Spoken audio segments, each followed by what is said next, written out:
এই বইটা কেন সুন্দরী মানে তো মুই আর মোর সাং বাহারি গলু ওএমপি কে এই জিনিসর খোঁজ করবার লাগি খালি তো হেন্তা ভাবলো মুই বতাউছে একচুয়াল রে আমি কাহি আসতিলু আজি ওএমপি কে। हेलो गाइस आमे आसे आज पहुंची आम ओएमपी निके आज जिने चली आम होम मेला आ बहुत सारा लोग इन्हें जानी नहीं कि इन्हें गोटे मेला भी आसी बोलिकी तो आमे आसीचु ई जगह के एक्सप्लोर करवा लगी आ जेनता ई विषय पचरामी कहूचे ई माने भागी नहीं देते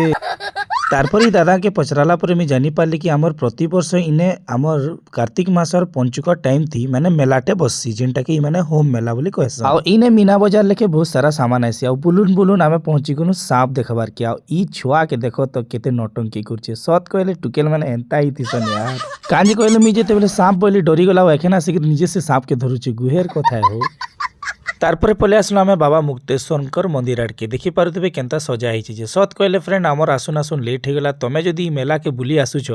तो 6:30 रु 8:30 बेस्ट टाइम में कांजी किने ताकर गाना बजना सब चलीतिसी। तारपर कोच फ्रेंड्स हमको आसुन आसुन 11 11:30 हो गला और सब प्राय रेस्टोरेंट बंद थिला तो भूख लागुतला काण करमा तारपर आमे जानबार के पाइलु कि हमर झासुडा रे परे हंग्री आउल बोली करी गुटे क्लाउड किचन टे अछि तो आमे फोन कलु भाई के आ सांगे सांग आम लगे एते टेस्टी टेस्टी मसालेदार दमादम रेडी हो गला तो इतार विषय रे जानबा लगे मैं आउ गोटे वीडियो भल से बने देबी। Thank you.